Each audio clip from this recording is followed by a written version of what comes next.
بسم اللہ الرحمن الرحیم۔ السلام علیکم، میں ہوں موسیٰ۔ آج کا عنوان ہے آزادی کی چھاؤں۔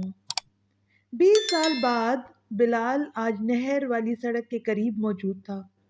وہاں بہت کچھ بدل چکا تھا۔ ٹریفک زیادہ ہونے کے باعث سڑک چوڑی کر دی گئی تھی اور سڑک کی توسیع کی وجہ سے بہت سے درخت بھی کاٹ دیے گئے تھے۔ اسے ایک درخت کی تلاش تھی۔ 20 سال پہلے بہت وقت بیت گیا ہے، شاید اب وہ درخت ہے بھی یا نہیں۔ یہ سوچتے ہوئے بلال آہستہ آہستہ چلتے ہوئے نہر کے قریب پہنچ گیا۔ اسے یاد آیا کہ نہر کے کنارے ایک باغ میں اس نے اپنے دوستوں محمود، سخی، یاسر اور سعد کے ساتھ مل کر زمین میں ایک ننھا سا پودا لگایا تھا۔ بلال پل بھر میں 20 سال پیچھے چلا گیا تھا۔ محمود اچھل اچھل کر آم کے درخت کی شاخ کو پکڑ رہا تھا، جبکہ سخی بھی پیڑ سے آم توڑنے کے لیے بے تاب تھا۔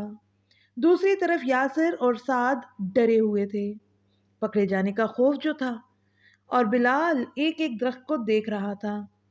درختوں کی ٹھنڈی ٹھنڈی چھاؤں میں سکون ہی سکون تھا۔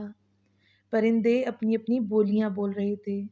بلال نے اپنے دوستوں کو ایک گھنے درخت کے نیچے بلا کر کہا، واہ کیا ٹھنڈی ہوا ہے، میں چاہتا ہوں کہ ہم سب مل کر یہاں ایک پودا لگائیں اور اس کی حفاظت کریں۔ جب پودا درخت کی صورت اختیار کر لے گا تو اس کی چھاؤں میں بیٹھ کر ٹھنڈی ٹھنڈی ہوا سے لطف اندوز ہوں گے۔ کیا تم لوگ میرا ساتھ دو گے؟ ہم سب تمہارے ساتھ ہیں۔ یہ آواز یاسر کی تھی۔ ان کی باتیں مالی شوکت نے بھی سن لی تھیں۔ تمہارا جذبہ قابل قدر ہے، پودا لگاؤ، تم بھی اس کی حفاظت کرنا اور میں بھی دوسرے پودوں کی طرح اس کی دیکھ بھال کروں گا۔ مالی شوکت نے انہیں شاباشی دیتے ہوئے کہا۔ وہ 14 اگست کا دن تھا۔ پاکستان کا سبز ہلالی پرچم ہر جگہ دکھائی دے رہا تھا۔ پانچوں دوست اپنے ننھے سے پودے کے ساتھ نہر کنارے واقع باغ میں موجود تھے۔ مالی شوکت نے پودا لگانے میں ان کی مدد کی۔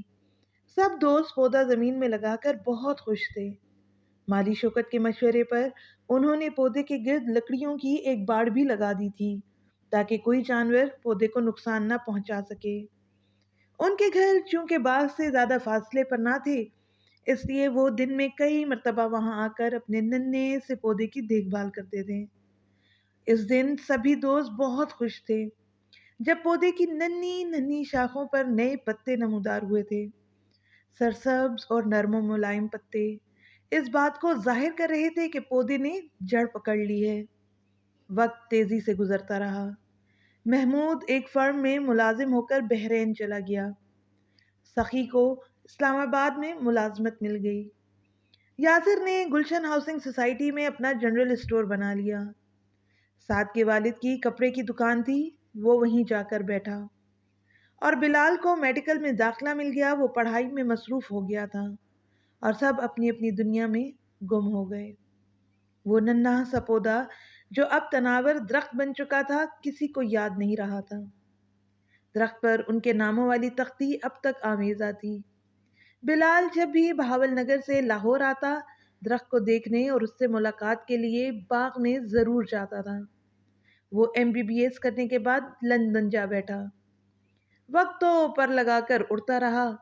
چند سال پہلے بلال نے اپنے دوستوں کو فیس بک پر تلاش کیا تھا، پھر انہوں نے آپس میں رابطے کے لیے ایک واٹس ایپ گروپ بنا لیا۔ جب انہوں نے اپنی تصاویر شیئر کی تو سب کی شکل و صورت بدل چکی تھی اور بلال کے سر کے تو بال بھی اڑ چکے تھے۔ سخی نے داڑھی رکھ لی تھی۔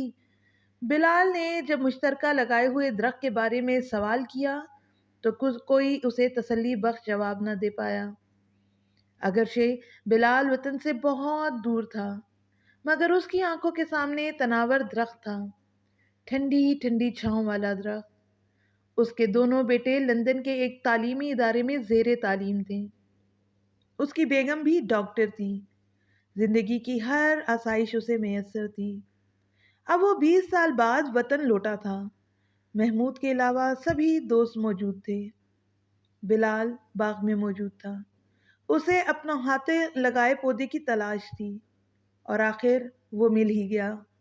لیکن ترقیاتی منصوبے کی وجہ سے ایک دن پہلے ہی اسے کاٹ دیا گیا تھا۔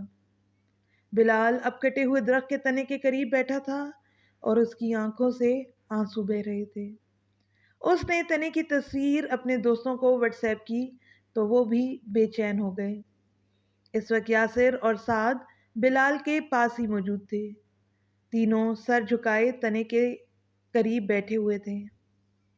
ایک بزرگ اپنی لاٹھی ٹیکتے ہوئے ان کے قریب آ کر کھڑے ہو گئے۔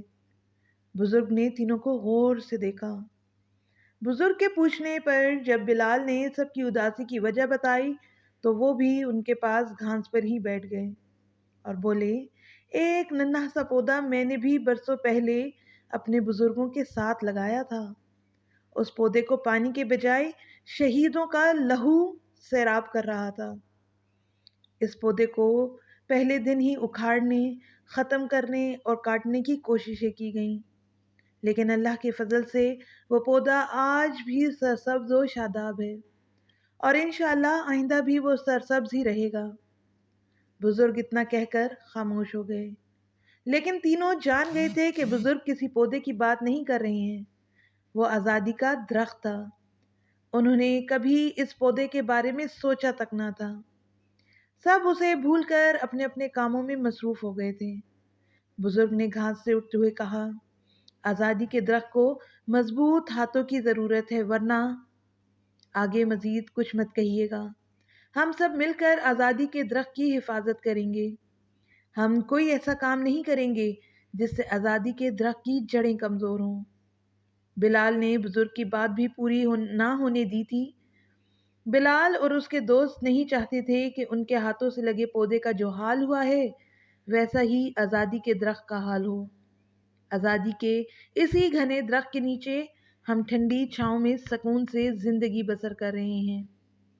آپ کو ہماری ویڈیو کیسی لگی؟ کمنٹ کر کے ضرور بتائیں۔ اگر آپ ایسی ہی اسلامک اور موٹیویشنل ویڈیوز دیکھنا چاہتے ہیں تو ہمارے چینل کو سبسکرائب کر دیں اور گھنٹی کے نشان کو دبا دیں تاکہ آئندہ آنے والی ویڈیوز آپ تک پہنچ سکیں۔ شکریہ۔